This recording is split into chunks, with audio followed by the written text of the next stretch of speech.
Hey everyone, welcome to the preview of the NFL. Usually we've only got one game to talk to with Jacob from Trypod. Today we've got three. Jacob, fill us in. Yeah, mate, bloody excited about that. Thanksgiving, very thankful. Three straight games, a banquet for us. These are Thursday night in America, but Friday Australia time. And for the first time, they're also doing a Black Friday game. So for Aussie NFL fans, that's Saturday too. We're going to talk about the Thanksgiving slate.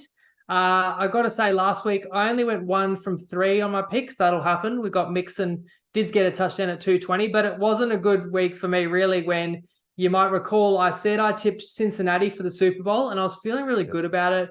1 point, they'd won 4 straight, I think, since I tipped. It doesn't matter now because their quarterback got a season-ending injury, and that's how brutal this sport can be. The cream is rising to the top in both conferences. I can see probably 3 to 4 legit Super Bowl champions, or chances, I should say, but the injuries are adding up too, and you don't like to see it, but I suppose it can present opportunities, as you know, with player props. When players get out, Yep. opportunities go elsewhere. No, also, well, I should just say, like, we're planning to do sort of a short pod for NFL and NBA every week. We've done it for, I think this is our third week. Correct me if I'm wrong here, Jacob. Sounds Third about week. right. Yep. Yeah. So we'll screen share and show you guys the odds comparison tool in just a second. But if you do want to check out any of our free content across NBA, NFL, NBA, cricket, and obviously you can find all of that on, if you just Google Wiki Linktree and all of Jacob's stuff, obviously Tripod Facebook group, you find that everything you want there as well. Should I get straight into it, Jacob? Kick off early for Aussie fans, something like about 4 a.m. We will see the Packers at the Lions, and I've got to say the Lions got out of jail last game. They were down 12 points, and they'd had a shocker against the Bears. Down 12 points with 3 minutes to play, pulled out the win, and I think pulling a win out of the fire in those kind of circumstances can really boost a team.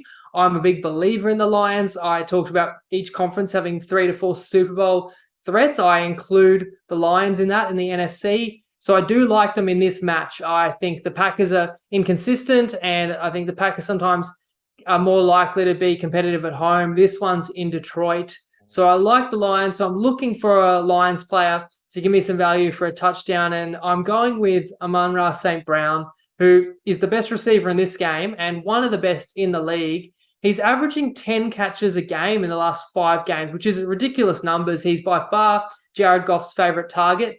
And looking at the odds comparison tool for first touchdown, I saw Amon-Ra St. Brown at 875, which I didn't mind for first TD.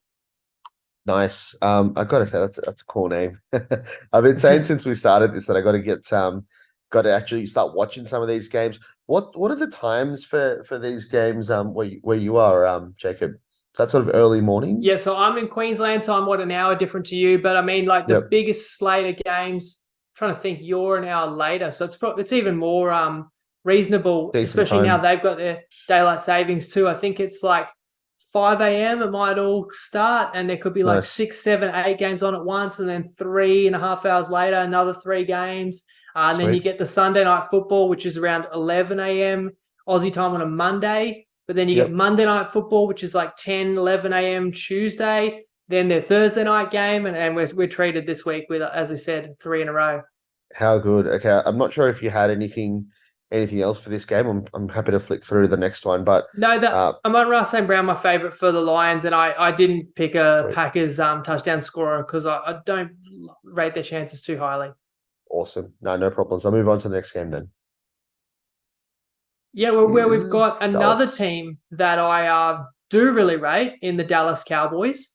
The most fancied sides we're going to talk about the 49ers. In the NFC, the teams that met in the championship game last year were the Eagles and 49ers, and they're both powerhouses again. But I really look at the next line of betting with Detroit and Dallas, and I see those sides very capable of playoff upsets. In fact, Dallas may win the division over Philadelphia. They've got a much more favorable schedule, and they're going to meet Philly. But in this game, this could be a tricky one. This could be a bit of a banana peel game for Dallas. I mean, I'm not rushing to play the minus 11 against the Commanders. I know they're going to be tempting for many people to play the Cowboys here. They've just come off a couple of games where they've destroyed the opponent. The Commanders are off a shocking home loss.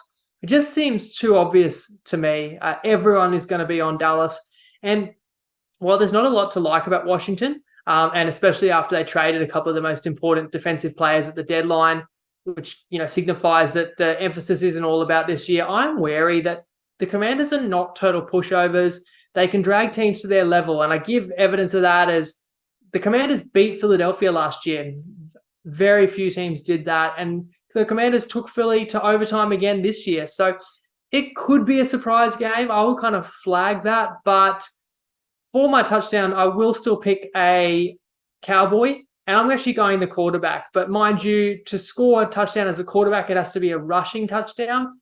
Dak Prescott, mobile enough that he could run it in, but you also, if you get really close to the goal line, quarterbacks get rushing touchdowns if they go for a QB sneak. We've seen the brotherly shove so effective by their division rival Philadelphia Eagles, and Dak's in the MVP race too, I believe. I think Dak for MVP is a pretty good bet. But $23, is that what you're seeing for first touchdown? I thought that was pretty juicy. Dak Prescott on 26 yes, on bet 26. Yes. So I think the odds comparison tool has added more bookies since I checked a couple hours ago. So awesome. I like that for the value for Dak. I was looking at Brian Robinson and Terry McLaurin for Washington.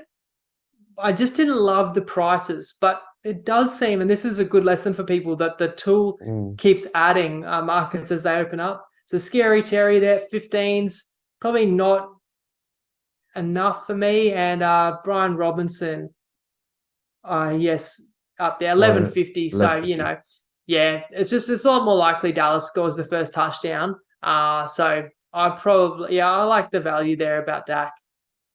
Awesome. I'm just imagining I'm imagining us two doing an NRL try scorer preview and me trying to talk you into the outsider team, like a Gold Coast v Penrith.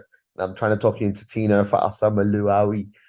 Still can't say that name right, but I'm trying to talk you into him at about 67s to score first try, and you just shaking your head thinking, what is this guy on about? Did you say that name randomly? Because was it not Tino's brother that did score first against Penrith this year, Isaac? Isaac did score first at 101s, and we were on him. I forgot if it was against the Panthers, though. I'm feeling like it may well have been. Yeah, but he was, we did get on him at, I think, 91s or 101s. That was a good day. Good times. Well, there you go. I can only manage 26. But as you can see there from the tool, and this doesn't prove its value, but, other spots have got him at 15s, 14s. So 26, it doesn't mean its value for sure, because some bookies might just be ripping you off. But it's a great way to compare nonetheless. No, I love it. All right, let's move on to the last game. Was that the nightcap in the US, around lunchtime in Australia. So people might be able to get a bit of a look at this one. There's so many ways to consume it too. Like even the highlights on YouTube, there's 10, 15-minute highlights packages are pretty good. Or if you, subscribe to Game Pass or DAZN, you can get that through. You watch it on demand, avoid the scores. So plenty of ways to consume it and enjoy it. We've got San Fran. The crazy thing about the Niners is they lost 3 games in a row just 6 weeks ago. And yet I think they're the best team in the NFL. And that's not controversial. Most people probably agree. The losing streak was not coincidentally aligned with their weapon wide receiver, Deebo Samuel, being out and how that impacted their offense, I believe. And he's back now, and the Niners are back on track.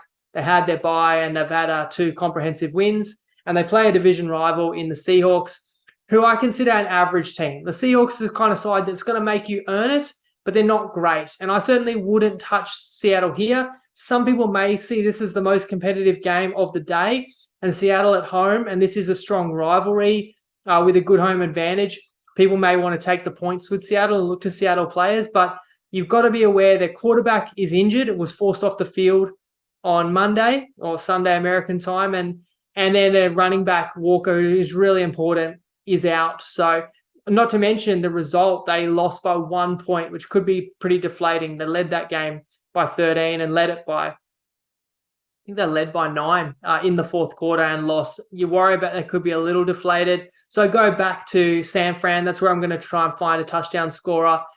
McCaffrey is a touchdown machine, but he's just too short for my liking. So I will go back to the man I referenced earlier, Deebo Samuel, and I'll have a crack at him for first touchdown scorer.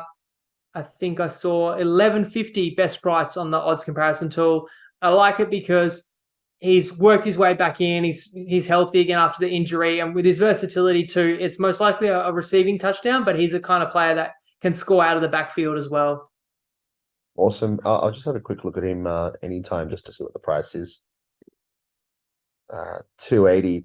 Is that just The about fair, you 280, yeah, reckon, or- 280 is not bad either. And you tie him into 49ers to win outright, which I think is pretty likely. Yeah, especially with the uncertainty around the Seattle quarterback Geno Smith. I'd be very surprised if San Fran blow this one. Awesome. Okay.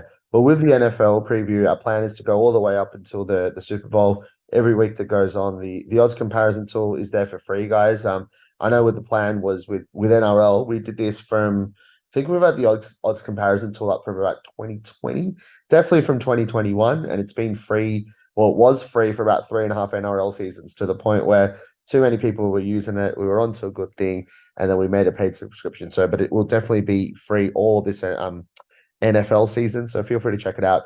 Google Wiki Linktree and the podcast that we're doing now. Be on YouTube, Spotify, etc. You can find it there for free. Anyways, thanks, Jacob, and we'll get into the NBA pod in a sec. Thanks, mate. Can't wait. Happy Thanksgiving to everyone who's going to be enjoying the action. Enjoy yourselves.